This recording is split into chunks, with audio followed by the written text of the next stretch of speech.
you ain't popping by a certain age, man, let that shit go, man. Shut the fuck up, man.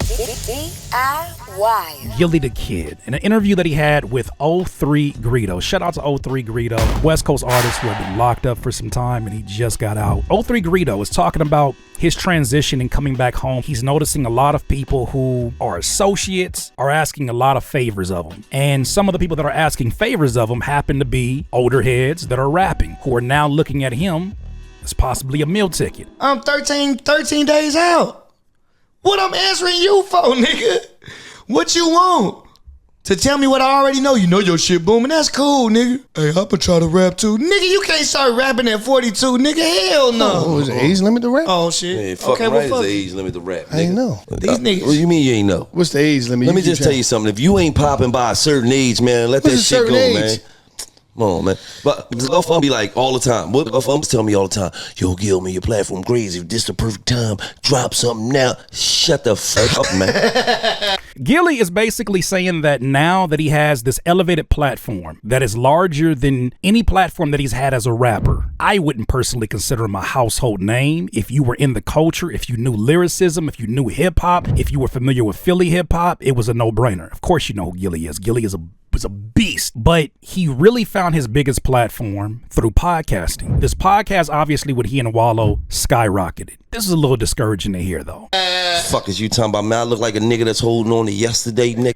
So he's mentioning people who are telling him, look, with this elevated platform that you have, you could probably use it and leverage it to be a bigger rapper than you've ever been before, because you now have this platform that is yours, and you now have more ears and more listeners who will probably be more open to hearing a song from you. Even though they only recognize you, some of the audience, maybe the younger demographic, only recognizes you as their favorite podcaster. He's like, hell no. Or do I look like a nigga that's elevating, nigga, and escalating, nigga, and glowing and growing? What the fuck is wrong with you? I get what he's saying. I don't want to sit here and twist his words, because I wouldn't want nobody to do that with me. But I have an issue when I see he's 39 years old. He was born in the same month as me, a year before me. But I still look at him as someone who has seen parts of the industry, seen parts of the world that I know I haven't, has seen notoriety and has seen a level of fame that I have not seen. It's discouraging to hear OGs talk down on the craft of rapping. They speak down on having a rap career. There's this conversation about how much elevation that he has had. To be fair, if you're signing a $3 million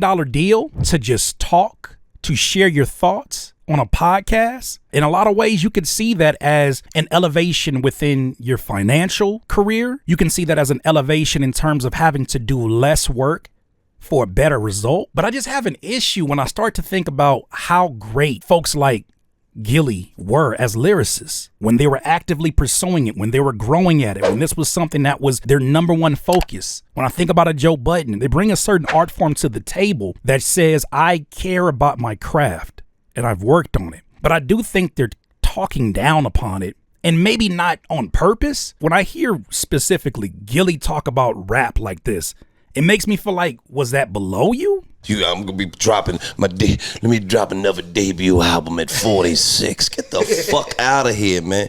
I don't see the issue with dropping your debut album at 46 or dropping another album to reintroduce yourself to your new demographic, especially if music is your passion. Now, if music is no longer your passion, I am not here to judge. It's none of my goddamn business. But if music is your passion, it's not something you can make a choice to walk away from. For somebody like myself that's been making music for over 20 years, there have been times that I wanted to take a break, even here on the channel. I've been doing these stories and I've been making these videos, and I walk away and I'm itching to make new music. And not because I'm out here and I'm starving and I need money, because I cannot get away from the passion, the love that I have for this art form, for the freedom of expression, for the freedom of creativity. I'm sure if I had an opportunity to talk to him, he would clarify details that he wasn't able to because he's kind of speaking off the cuff. But I have an issue with this idea that there's a limitation on creativity. That is not me, nigga. That is for niggas that can only rap. I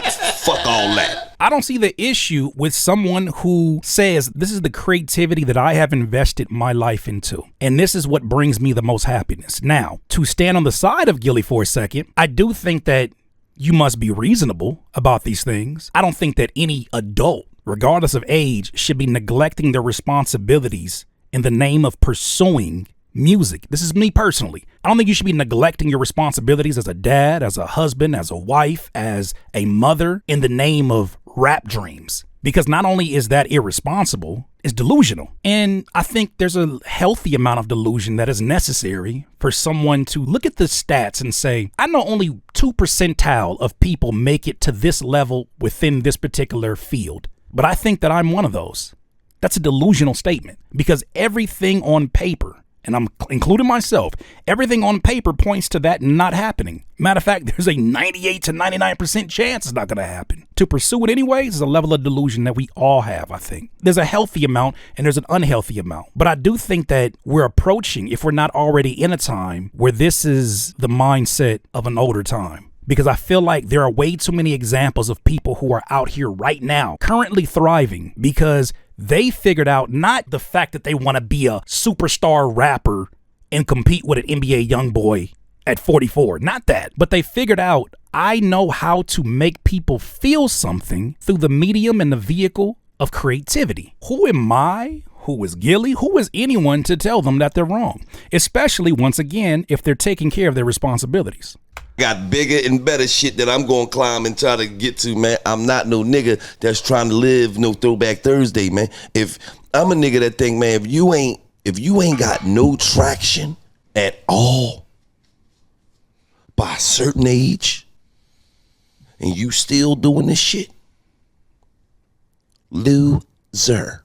He is entitled to his opinion. Who's going to define what that motion specifically needs to look like in order for you to no longer pursue it? If you're continuously doing things that are putting you further and further in debt, well, once again, it's not only irresponsible, but it's delusional. Yes, you must pivot and make changes, but that is not just a lesson of rap. That's a lesson of life that you will not be able to get away from. No matter where you go, no matter what you do, that is a lesson of life that you're going to have to figure out. So yes, I agree with the idea, but I think that if you ask any fan of hip hop that uses the terminology put on, I'm not going to stop until I'm on, you'll get a million different definitions of what on actually means. So how can you tell somebody what that is? What if somebody has figured out how to generate minimum wage within their music career, from streaming, from selling something physical? What if they have figured that out? Will we look at them with the same smugness? Who's to say that, respectfully,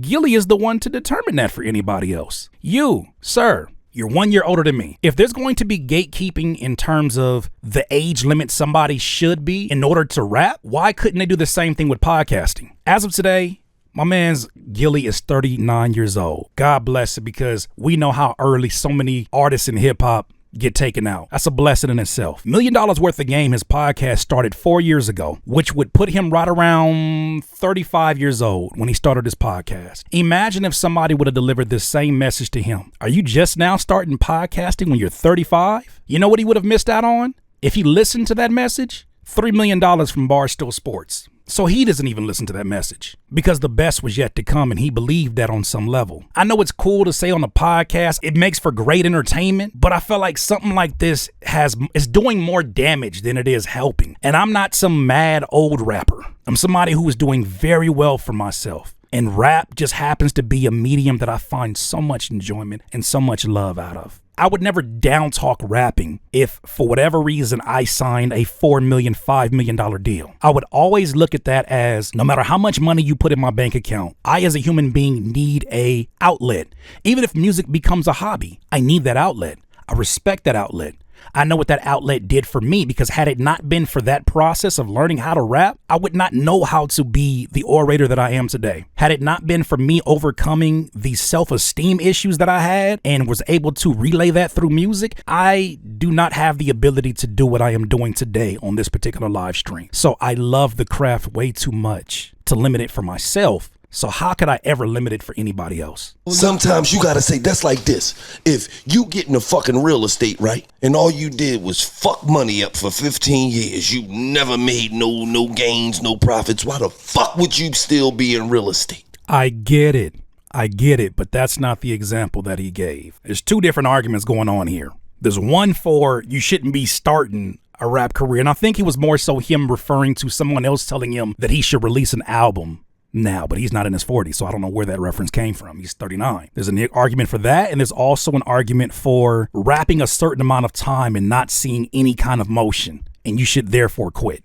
If you're doing something over and over and over again, and you have not learned a lesson from it, quitting that thing is not going to teach you how to handle the next thing. At some point in time, no matter what shadow career that you walk in, you got to learn a lesson of why doing the same thing over and over again wrong is not the right thing to do. But once again, that is his opinion. Now, I want to give some examples of some other folks who are up there in age, older than me, I should say, that are doing some really interesting things. Because if you tell someone that at 40 something, it's time to wrap it up. Yo, time to put that jersey up. We miss out on experiences that can only happen in 2023. You know what one of those is? The 70-year-old UK drill rappers, Pete and I believe Bass. Banging on the chick 'cause I'm a gangster bitch. I'm gang banging on the strip on some gangster. What? Hammer in the truck and I can bang this clip. And if you want to test us, I let the rap to rip. What? Up, get bagging, the slacks ain't sagging, the suit stay pressed where the boys go grab him. Say whatever the hell you want. They too old to be doing that. They're culture vultures. You say whatever you want to say. The popular drill rappers are now reaching out to them to do features. You know why? These OGs are making people feel something.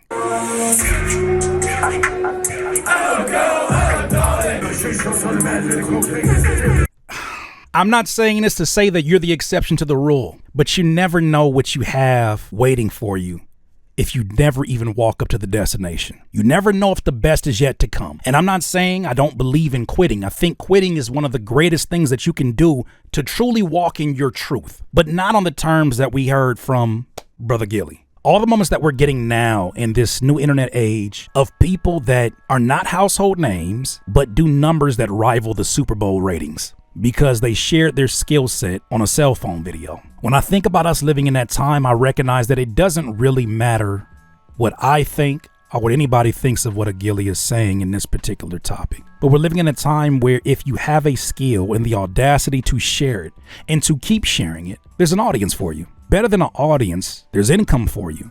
There are streams of revenue that did not exist 10, 15 years ago. And even if it's not for the money, even if it's just to feed your soul, as you're taking care of your responsibilities to the best of your ability in an ever-changing economy, I think that's the best gift that we can give ourselves, especially for those of us that are givers. That is the best way I know to recharge myself as a father, as a husband, is to go do something creative. Do something that makes me feel vibrant. Do something that makes me feel like these ideas, the creative ideas that come to me are not for nothing. Those are my thoughts on it. I want to hear your thoughts on it, though. DIYers, if you enjoyed this content, make sure that you hit the like button and maybe even consider subscribing. Come on, man. Stop being greedy. Peace.